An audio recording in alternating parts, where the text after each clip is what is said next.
दक्षिण अमेरिका महाद्वीप के संबंध में इसकी संपूर्ण इस स्थलाकृति और इसके भूभाग से जुड़ी हुई बातों को चलिए देखें। इस महाद्वीप के इस तरफ पूर्व में यहां तो स्थित है अटलांटिक महासागर। अटलांटिक महासागर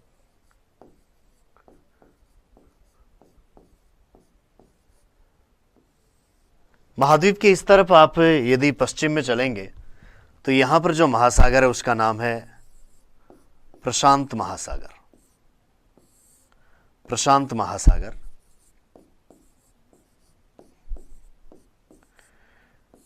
और इन दोनों के बीच में हमें जिस महाद्वीप की आज जानकारी लेनी है उसका नाम है क्या? दक्षिणी अमेरिका।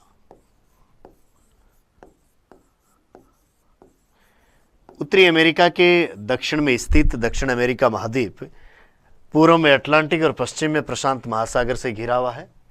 इसके उत्तरी भाग में यहां पर हमने एक सागर पढ़ा था, कौन सा? कैरेबियन सागर। कैरेबियन सागर। तो उत्तर में इसके कैरेबियन सागर है, मेक्सिको की खाड़ी भी है उत्तर में। यहां पर एक नहर है जो इसको साउथ अमेरिका को नॉर्थ अमेरिका से अलग करती है। उस नहर का नाम है पनामा नहर। पनामा नहर इसको नॉर्थ अमेरिका से अलग करती है। कुल मिलाकर देखें तो पूरे महाद्वीप की स्थलाकृति में हमें सबसे पहले तो कुछ देशों की जानकारी ले लेनी है कि इसमें कौन कौन से देश हैं, कहां पर अवस्थित हैं। तो देखिए इस भाग में यहां जो सबसे बड़ा देश इस महाद्वीप का स्थित है उसका नाम तो है ब्राजील। क्षेत्रफल की दृष्टि से और जनसंख्या की दृष्टि से दोनों में ही सबसे बड़ा देश इसका ब्राजील है। ब्राजील के अलावा यहां पर सबसे छोटे देश की यदि हम बात करें तो इसका नाम है French Guiana. French Guiana. French Guiana से आगे यहां ये जो स्थित है इसका नाम है सूरीनाम। सूरीनाम। इसके आगे यहां पर गुयाना है। गुयाना। आगे चलें तो ये जो देश है इसका नाम है वेनेजुएला। नेक्स्ट इस तरफ ये है कोलंबिया। यहां पर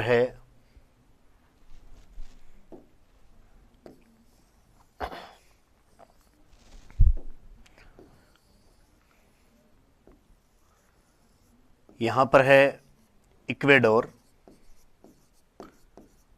इक्वेडोर। इक्वेडोर के दक्षिण में चलेंगे तो यहां पर स्थित है पेरू। पेरू से दक्षिण में यहां ये जो लंबा सा देश फैला हुआ है इसका नाम है चिली। इस तरफ यहां स्थित है बोलिविया। बोलिविया। बोलिविया से आगे चलेंगे तो यहां स्थित है ये पराग्वे। पराग्वे से आगे चलेंगे तो ये सारा जो भाग है इसका नाम है अर्जेंटीना। अर्जेंटीना। और ये यहां पर इस किनारे पर स्थित है उरुग्वे। ये सब दक्षिण अमेरिका महाद्वीप के मुख्य देश हैं। यहां पर कुछ द्वीप हैं जिनका नाम है फॉकलैंड। यहां स्थित हैं कौन से द्वीप? फॉकलैंड। कुल मिलाकर ये दक्षिण अमेरिका महाद्वीप की अवस्थिति की इसमें हम देखें बोलिविया और पराग्वे ये आंतरिक भाग में है, अर्थात ये समुद्र के किनारे पर नहीं है। बाकी सारे देश हैं उनके समुद्र तट कहीं ना कहीं लगता है, इन दो देशों के नहीं लग रहा है। इसके अलावा यदि हम इस महाद्वीप की अवस्थिति के अक्षांश और देशांतरों के संदर्भ में देखें तो देशांतरों के संबंध में तो पूरी तरीके से पश्चिमी गोलार्ध में है ही। अक्षांशों की बात की जाए तो यहां पर इसके उत्तरी भाग से यहां से गुजरती है भूमध्य रेखा। भूमध्य रेखा, तो थोड़ा सा भाग तो इसका भूमध्य रेखा के उत्तर में उत्तरी गोलार्ध में है और अधिकांश भाग इसका है कौन से गोलार्ध में? दक्षिणी गोलार्ध में आपको मिलता है। यहां पर इसके मध्यवर्ती भाग से निकल रही है कौन सी? मकर रेखा। तो मकर रेखा गुजरती है इसके बीच से और भूमध्य रेखा गुजरती है इसके उत्तरी भाग से। तो महाद्वीप का अधिकांश भाग दक्षिणी गोलार्ध में है, कुछ भाग इसका उत्तरी गोलार्ध में है। यहां पर इस महाद्वीप से जुड़ी हुई हमें क्षेत्रफल, जनसंख्या के संबंध में ऐसी कई बातें पूछी जाएं तो देखिए, दक्षिण अमेरिका महाद्वीप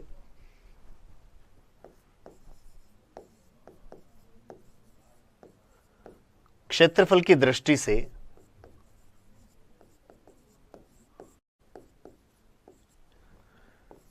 विश्व का एशिया, अफ्रीका और उत्तरी अमेरिका के बाद में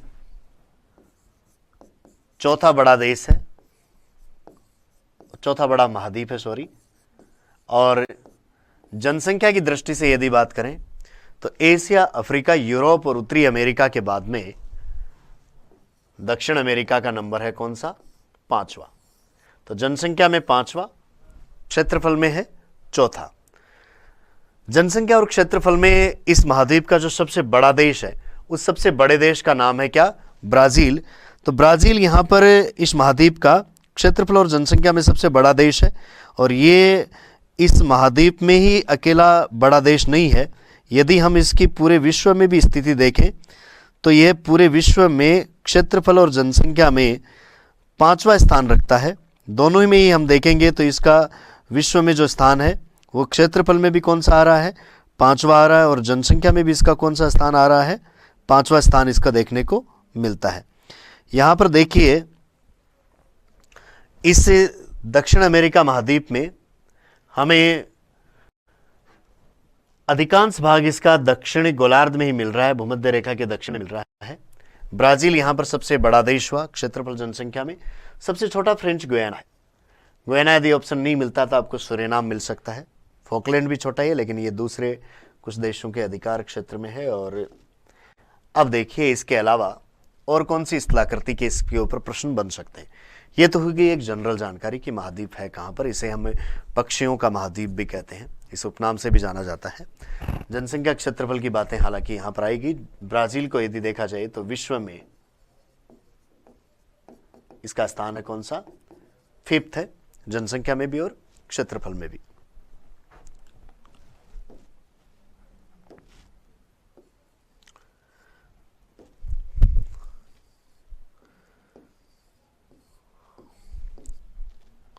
ये थोड़ी सी उरुग्वे की स्थिति यहां पर है। उरुग्वे, यहां पर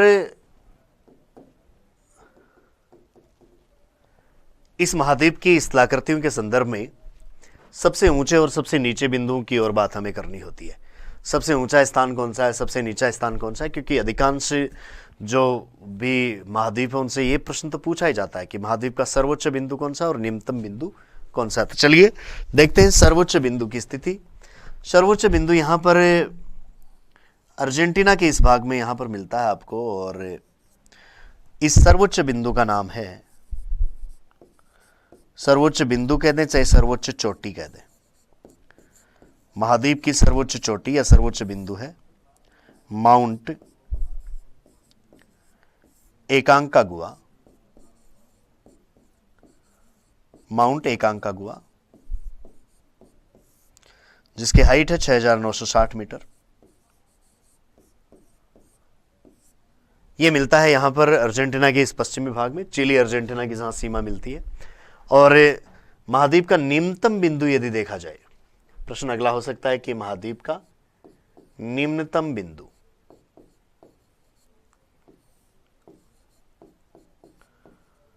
तो महाद्वीप का जो निम्नतम बिंदु है वह है इस पूर्वी भाग में। यहां पर एक प्रायद्वीप है जिसका नाम है वाल्डेज प्रायद्वीप। वाल्डेज प्रायद्वीप है, समुद्र तल से 40 मीटर नीचे, -40 मीटर इसकी हाइट है। ये वाल्डेज प्रायद्वीप है अर्जेंटीना के पूर्वी भाग में। सबसे ऊंचे और सबसे नीचे बिंदु की बात होगी, सबसे बड़े और सबसे छोटे देशों की बात होगी, अवस्थितिकी की बात होगी, कौन सा महासागर कौन सी साइड में है, कौन कौन से इसमें देश हैं, स्थलरूप देश कौन से, उनकी बात भी होगी। ये यहाँ से गुजर रही है कौन सी रेखा, भूमध्य रेखा, जो यहाँ से ब्राजील, इक्वेडोर, कोलंबिया इनसे गुजर रही है। इधर मकर रेखा है, हम देखते हैं यहाँ पर चिली से बोलिविया, पराग्वे, ब्राजील, अर्जेंटीना, इन सब भागों से ये निकल रही है। मकर रेखा की स्थिति हमने देखी, यहाँ पर पराग्वे से भी गुजर रही है। इधर ये जो भाग है ये अर्जेंटीना का भाग है, यहाँ पर अर्जेंटीना का भाग है, नीचे चिली का है, चिली, अर्जेंटीना, पराग्वे और ब्राजील इन सब क्षेत्रों से होते हुए निकल रही है। और इसके अलावा हम देखें तो महाद्वीप का जो सबसे दक्षिणी बिंदु है, सदर्न टिप, सबसे जो दक्षिणी बिंदु है उसको हम केप हॉर्न के नाम से जानते हैं। केप हॉर्न या हॉर्न अंतरीप के नाम से जाना जाता है। सबसे दक्षिणतम जो बिंदु है इस महाद्वीप का उसको हम किस नाम से जानते हैं, हॉर्न अंतरीप के नाम से या केप हॉर्न के नाम से जानते हैं। और यहां से होते हुए फॉकलैंड के निकट से होते हुए इधर से मैगलन ने अटलांटिक से प्रशांत की यात्रा की थी। तो महाद्वीप के सबसे दक्षिणी भाग में जो जल संधि है उसका नाम है मैगलन जल संधि। इस तरफ लिख देता हूं मैं स्थिति। कौन सी जल संधि है सबसे दक्षिणी भाग में, मैगलन जल संधि। मैगलन जल संधि इस दक्षिण अमेरिका महाद्वीप के दक्षिणी भाग में है, फॉकलैंड द्वीपों के निकट से होते हुए। यदि हम इसमें अटलांटिक से इस प्रशांत महासागर की ओर जाएं जहां से मैगलन अपनी समुद्री यात्रा के दौरान निकला था, उस जगह को देखें तो उसका नाम है मैगलन जल संधि। अब इस महाद्वीप की हमें पर्वत, पठारों और इसके घास के मैदानों इनकी बात कर लेते हैं। फिर नदियों की और झीलों की भी कुछ बातें हमें करनी है। महाद्वीप में कई सारी विशेषताएं आपको देखनी है। चलिए अगली विशेषता आप देखते हैं महाद्वीप के बारे में, इसकी पर्वत श्रेणियों की। महाद्वीप की पर्वत श्रेणियां और पठारों को देखेंगे। चलिए इससे दक्षिण अमेरिका के मानचित्र पर हमें इन सब स्थितियों की एक बार फिर बात करनी है। यहां पर इस महाद्वीप के सबसे पश्चिमी भाग में यहां पर एक पर्वत श्रेणी है,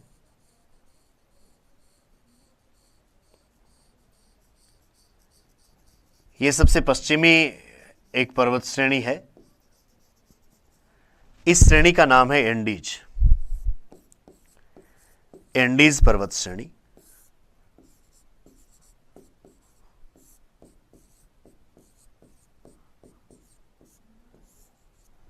एंडीज पर्वत श्रेणी इस महाद्वीप के पश्चिमी किनारे पर उत्तर से लेकर दक्षिण तक लगभग 7,200 किलोमीटर लंबाई में फैली हुई है और ये विश्व की सबसे लंबी पर्वत श्रेणी है। विश्व की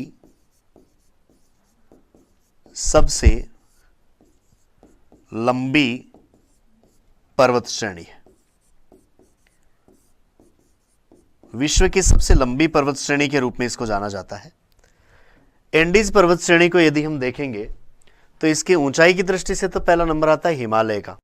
हिमालय सबसे ऊंची है, उसमें ज़्यादा ऊंचाई वाली चोटियां हैं। अकेले हिमालय में 7,000 मीटर से अधिक ऊंचाई वाली 40 से ज़्यादा चोटियां, और इसमें 7,000 मीटर ऊंचाई की एक भी चोटी आपको नहीं मिली। एकांकागुआ जो सबसे ऊंची है वो भी 6,960 मीटर ऊंची है। तो ऐसी स्थिति में यह है उत्तर से दक्षिण तक लंबाई के रूप में सबसे लंबी है, सबसे ऊंची नहीं है। हालांकि उत्तरी भाग में जाकर इसकी 3 शाखाएं हो जाती हैं। सबसे पश्चिमी शाखा है उसका नाम है कॉर्डिलेरा ऑक्सीडेंटल, कॉर्डिलेरा ऑक्सीडेंटल। इस पूर्वी भाग में जो है उसका नाम है कॉर्डिलेरा ओरिएंटल, कॉर्डिलेरा ओरिएंटल। मध्यवर्ती भाग में है, इसका नाम है कॉर्डिलेरा सेंट्रल, कॉर्डिलेरा सेंट्रल। तो ऊपरी भाग में इसके कई समूह हो जाते हैं और उन समूह को हम कॉर्डिलेरा के नाम से जानते हैं। कॉर्डिलेरा ऑक्सीडेंटल, कॉर्डिलेरा सेंट्रल और कॉर्डिलेरा ओरिएंटल के नाम से इनको जान सकते हैं। ये पर्वत श्रेणी यहाँ पर जो चिली देश है और इस तरफ जो अर्जेंटीना देश है, इधर कौन सा, अर्जेंटीना, और इधर चिली, इन दोनों के बीच के प्राकृतिक सीमा भी ये बनाता है। तो एंडीज के बारे में एक प्रश्न और बनता है कि एंडीज श्रेणी अर्जेंटीना व चिली के बीच की, अर्जेंटीना व चिली के बीच प्राकृतिक सीमा बनाता है। अर्जेंटीना व चिली के बीच में प्राकृतिक सीमा बनाती है कौन सी पर्वत श्रेणी, एंडीज पर्वत श्रेणी। अब यहां पर हम इसके कुछ पठारी खंडों की भी बात कर लें साथ साथ में, क्योंकि पठारों के बारे में भी ऐसा प्रश्न आपको किया जाता है। तो देखिए पठारी खंड यहां पर कौन कौन से हैं। ब्राजील वाले भाग की बात करें तो ब्राजील के इन भागों में, मध्यवर्ती भागों में, यहां पर ये जो पठार है इसका नाम तो है मेटोग्रासो। मेटोग्रासो नाम आ जाए, चाहे माटोग्रासो भी आ जाए। मेटोग्रासो या माटोग्रासो ये तो मिलता है पठार आपको कहां पर, ब्राजील में। इसके आगे चलेंगे तो यहां पर बोलिविया के इस भाग में हमें यहां मिलता है कौन सा पठार, अल्टीप्लानो, अल्टीप्लानो पठार। और यहां पर विशेष रूप से एक और पठारी खंड हम देखें तो उसको कह दिया जाता है बोलिविया का पठार, बोलिविया का पठार और अल्टीप्लानो पठार। इस तरफ ये जो पूर्वी भाग है इसको हम ब्राजीलियन हाईलैंड्स के नाम से जानते हैं, ब्राजीलियन हाईलैंड के नाम से इसको जानते हैं। यहां पर मध्यवर्ती भाग में अर्जेंटीना के यहां पर चलेंगे तो यहां पर जो पठार है उसका नाम है पेटागोनिया का पठार।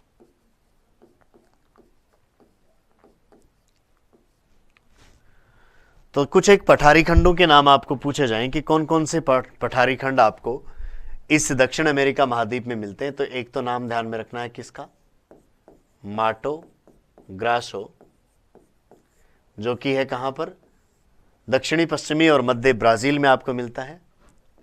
एक है ब्राजीलियन हाईलैंड्स, जो कि ब्राजील के पूर्वी भाग में है। इसके अलावा अल्टीप्लानो पठार की स्थिति,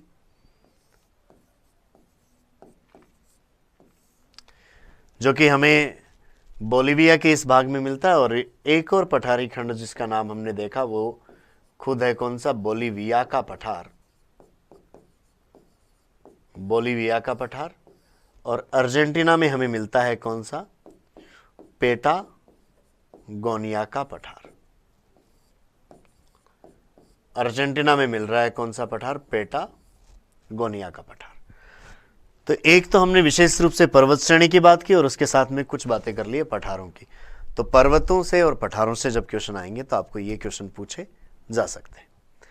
अब इसके अलावा हम कुछ घास मैदानों की और इसके साथ साथ आपके कुछ मरुस्थलों की बात कर लेते हैं, क्योंकि यहां से दक्षिण अमेरिका महाद्वीप से कुछ घास मैदानों और मरुस्थलों के प्रश्न भी आपको पूछे जा सकते हैं।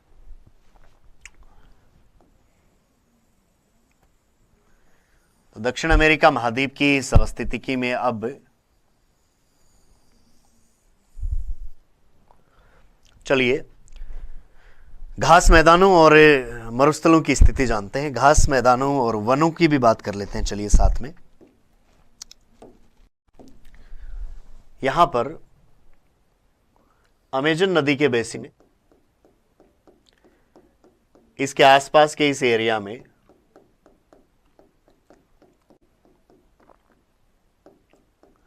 यहां जो वन क्षेत्र है इसका नाम तो है सेल्वा वन। सेल्वा वन या हम कह दें सेल्वास। सेल्वा वन या सेल्वास क्या है? ये सदाबहार या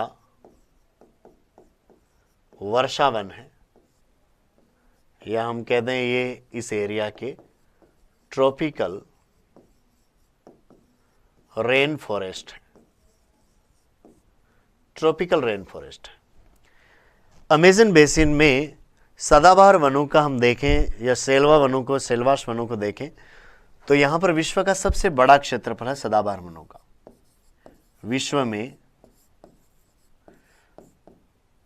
सदाबहार वनों का सबसे बड़ा क्षेत्र कहां मिलता है हमें? तो दक्षिण अमेरिका में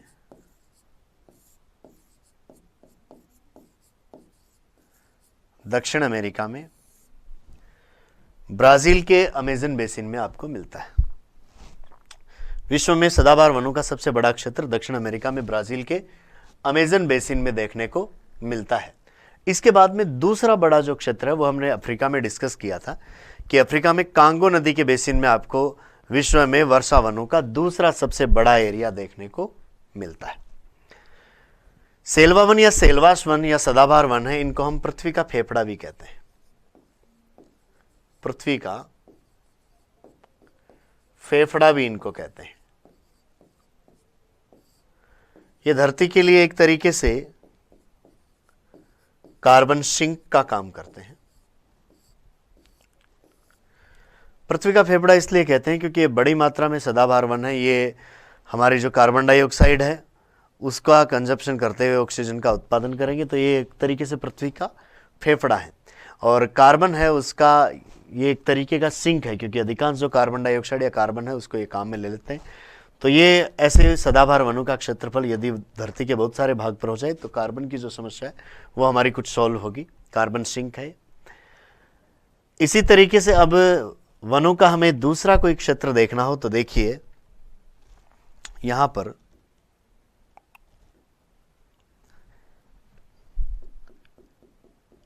बोलिविया, पराग्वे और अर्जेंटीना, इनका ये जो सीमावर्ती एरिया है इसको हम कहते हैं ग्रान चाको। ग्रान चाको। ग्रान चाको कौन सा एरिया है? ग्रान चाको का अर्थ है शिकार की भूमि। शिकार की भूमि, या हम कह दें हंटिंग लैंड।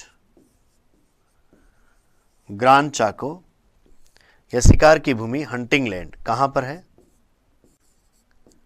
बोलिविया,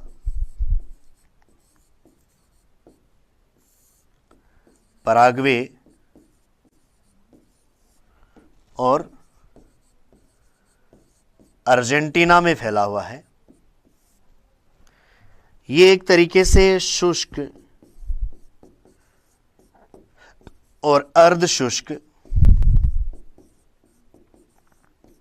वन व घास भूमि है। शुष्क व अर्ध शुष्क वन और घास भूमि का क्षेत्र है जो कि यहां पर बोलिविया, पराग्वे, अर्जेंटीना इनमें फैला हुआ है। और इसको हम किस नाम से जानते हैं? इस वनस्पति प्रदेश को हम ग्रान चाको के नाम से जानते हैं। तो एक प्रश्न आपको ग्रान चाको का पूछा जा सकता है। इसके अलावा कुछ उष्णकटिबंधीय घास के मैदान आपको मिलते हैं।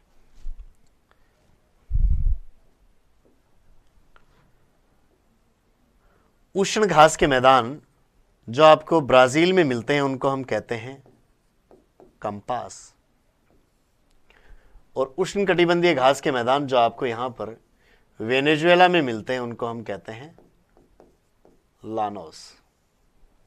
तो देखिए एक प्रश्न बन गया यहां पर, उष्णकटिबंधीय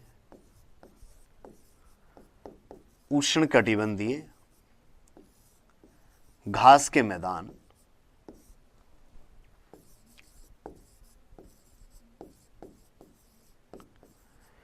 दक्षिण अमेरिका महाद्वीप में पाए जाते हैं। उष्णकटिबंधीय घास के मैदानों का नाम हमने अफ्रीका महाद्वीप में तो पढ़ा था, सवाना। लेकिन उन सवाना घास के मैदानों को यहां पर हम किस नाम से जानते हैं? तो देखिए, ब्राजील में तो इनका नाम है कंपास, और वेनेजुएला में इनका नाम है लानोस। वेनेजुएला में इनका नाम क्या है? लानोस के नाम से जानते हैं हम। ब्राजील में इनको कंपास के नाम से जाना जाता है। इसी तरीके से दूसरा एक एग्जाम्पल आपके सामने शीतोष्ण कटिबंधीय घास के मैदानों का है। ये शीतोष्ण कटिबंधीय घास के मैदान आपको यहां पर अर्जेंटीना में मिलते हैं और इनका नाम है क्या? पंपास। तो दूसरा प्रश्न यहां पर बनता है किसका? शीतोष्ण घास के मैदानों का। शीतोष्ण कटिबंधीय घास के मैदान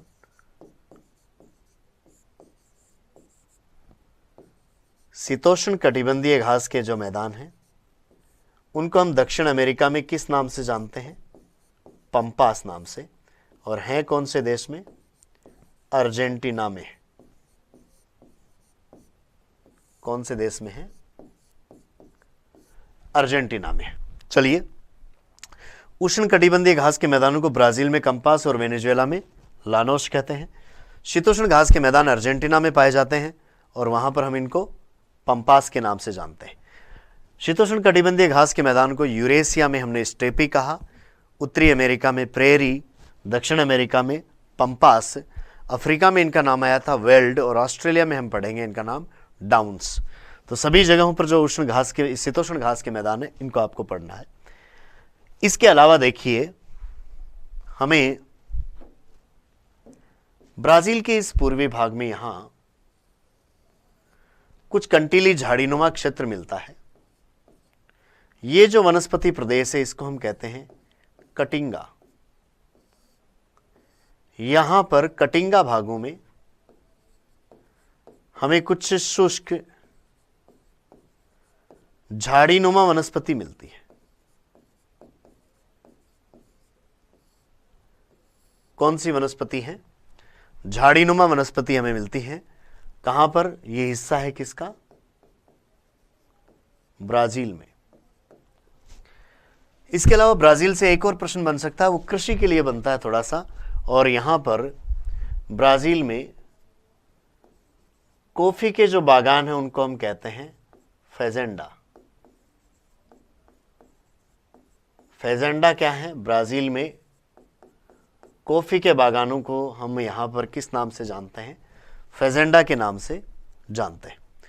तो ये बात हुई कुछ वन क्षेत्रों की, कुछ घास मैदानों की, कुछ झाड़ीनुमा वनस्पति के क्षेत्रों की। यहाँ से ये प्रश्न आपको पूछे जाते हैं generally Selva one, Selvas one का, सदाबहार वनों का, या पृथ्वी का जिनको हम फेफड़ा कहते हैं उनके बारे में, या शीतोष्ण घास के मैदानों का पंपास का, या उष्ण कटिबंधीय घास के मैदानों का कंपास और लानोस का, या ग्रान चाको का प्रश्न आपको पूछ लिया जाता है, या हम कहते हैं ब्राजील के इस कटिंगा का प्रश्न पूछ लिया जाता है, या कॉफी के बागानों के रूप में आपको फेजेंडा का प्रश्न पूछा जाता है।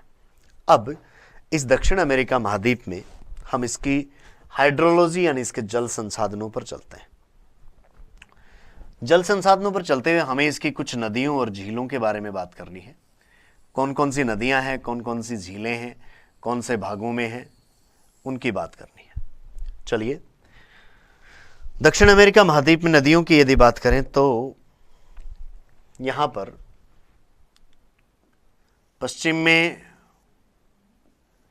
पेरू से निकलकर दक्षिण अमेरिका में इस ब्राजील देश में प्रवाहित होती है, अटलांटिक महासागर की तरफ जाकर गिरती है अमेजन नदी। अमेजन नदी जो कि विश्व की सबसे बड़ी नदी है, विश्व की सबसे बड़ी नदी है। किस दृष्टि से? अपवाह क्षेत्र की दृष्टि से, अपवाह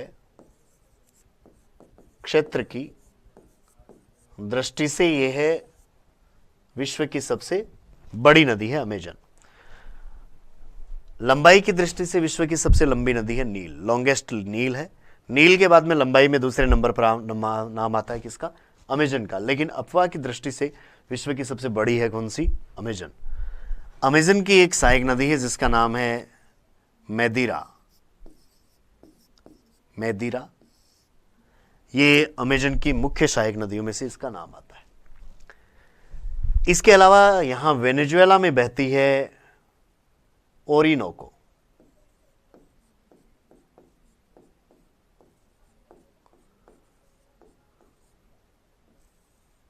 ओरिनोको नदी बहती है वेनेजुएला में, और ओरिनोको की जो सहायक है उसका नाम है रियो कैरोनी। रियो कैरोनी, और उसकी भी एक सहायक शाखा पर एक जलप्रपात है जिसका नाम है एंजिल जलप्रपात। एंजिल जलप्रपात जो कि 979 मीटर ऊंचा है, वेनेजुएला देश में है। ओरिनोको की सहायक रियो कैरोनी की एक शाखा है, उसके ऊपर ये जलप्रपात है, और ये विश्व का सबसे ऊंचा जलप्रपात है। इसलिए पूछा जाता है कि विश्व का सबसे ऊंचा जलप्रपात कौन से महाद्वीप में और किस नाम से? तो दक्षिण अमेरिका महाद्वीप में है, और एंजिल जलप्रपात के नाम से उसको जाना जाता है, और उसकी हाइट है 979 मीटर। इसके आगे इधर चलेंगे कोलंबिया में, तो यहां जो नदी बहती है इसका नाम है मैग्डालेना। मैग्डालेना नदी ये बहती है किसमें? कोलंबिया में। ओरिनोको बह रही है किसमें? वेनेजुएला में। यह आपने अमेजन की स्थिति देख ली। यहां पर ब्राजील के इन पूर्वी भागों में यहां बहती है साओ फ्रांसिस्को। साओ फ्रांसिस्को नदी यहां ब्राजील के इन भागों से निकलकर एक नदी प्रवाहित होती है जिसका नाम है पराना। उसकी एक शाखा यहां पर पराग्वे में निकलकर दूसरी मिलती है पराग्वे। आगे चलने पर एक तीसरी नदी उरुग्वे देश में इनके साथ में मिलती है जिसका नाम है उरुग्वे नदी, और ये सब मिलकर यहां पर गिरती हैं। यहां एक एस्चुरी बनी हुई है, एक खाड़ी बनी हुई है, उससे एस्चुरी का नाम है रियो डी ला प्लाटा। रियो डी ला प्लाटा। तो पराना, पराग्वे और उरुग्वे ये मिलकर इस उरुग्वे के किनारे, यहां ऊपर उरुग्वे या नीचे अर्जेंटीना, इसके बीच में रियो डी प्लाटा का निर्माण करती है। रियो डी प्लाटा में जाकर ये गिरती है। इसके नीचे यहां पर एक और नदी प्रवाहित होती है जिसका नाम है कोलोरेडो। कोलोरेडो कोलोरेडो नदी यहां पर उत्तरी अमेरिका महाद्वीप में भी हमने देखी थी और दक्षिण अमेरिका महाद्वीप में भी प्रवाहित होती है। इसके अलावा सेलेडो भी नाम आता है। ये कुछ इस दक्षिण अमेरिका महाद्वीप की मुख्य नदियां हैं। अमेजन का अधिकतर प्रश्न होता है। पराना, पराग्वे, उरुग्वे, इनको हमें देखना है। मैग्डालेना उत्तर में, ओरिनोको, ये कोलोरेडो। झीलों की बात कर लेते हैं। चलिए, झीलें कौन कौन सी? यहां एक तरफ तो देश है पेरू, और दूसरी तरफ ये जो देश है इसका नाम है बोलीविया। पेरू और बोलीविया की सीमा पर यहां एक झील है जिसका नाम है टीटीकाका। टीटीकाका एंडीज पर्वत श्रेणी पर है। कहां? पेरू और बोलीविया की सीमा पर। पेरू और बोलीविया की सीमा पर स्थित है। और ये जो झील है टिटिकाका झील, ये विश्व की सबसे अधिक ऊंचाई पर स्थित वह झील है जिसमें नावें चलाई जा सकती है, जो नौगम्य है, नौकागम्य है। तो इसके बारे में प्रश्न ये होता है कि विश्व की सबसे ऊंची विश्व की सबसे ऊंची नौगम्य झील कौन सी है? तो विश्व की सबसे ऊंची नौगम्य झील है कौन सी? टिटिकाका, जो कि दक्षिण अमेरिका में एंडीज पर्वत श्रेणी पर पेरू और बोलिविया की सीमा पर स्थित है। इसके अलावा बोलिविया में एक और झील है जिसका नाम है पोपो झील। कौन सी झील? पोपो झील। और यह कौन से देश में स्थित है? बोलिविया में स्थित है। यह है बोलिविया में। तो ये बात होगी झीलों की। झीलों के बाद में हम यहां पर अब अगली बात कर लेते हैं। ये जल संसाधनों की इसकी बात होगी। हम यदि मरुस्थलों की बात करें तो दक्षिण अमेरिका महाद्वीप में कौन कौन सी जगह हमें मरुस्थल मिलते हैं? मरुस्थल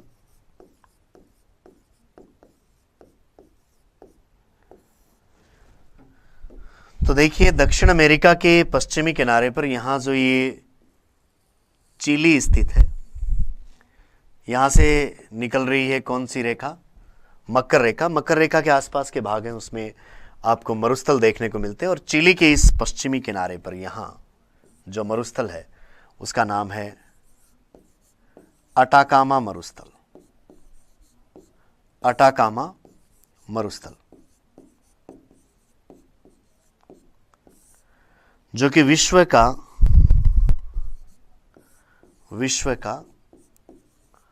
शुष्कतम मरुस्थल है।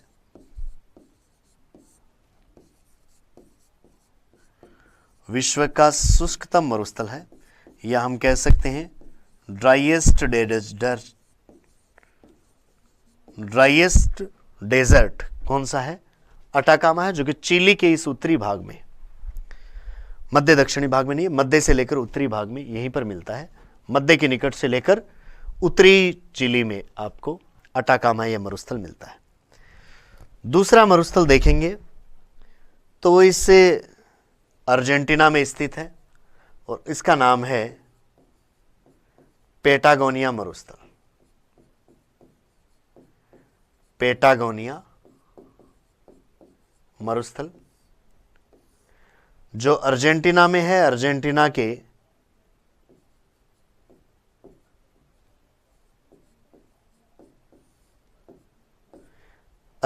के पेटागोनिया के पठार पर स्थित है यह मरुस्थल। और यह एक प्रकार का ठंडा मरुस्थल है। यानी कैसा है? यह एक प्रकार का शीत मरुस्थल है।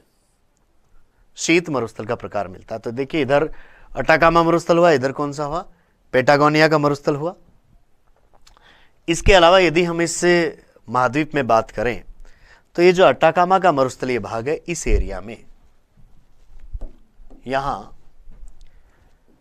इस किनारे पर पेरू और चिली का ये जो तट है, यहां पर एक समुद्री पक्षी है,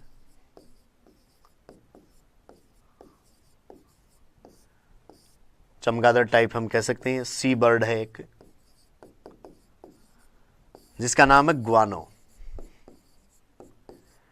और इस ग्वानो की इस पश्चिमी किनारे पर इसकी बींट की जो चट्टानें पाई जाती हैं,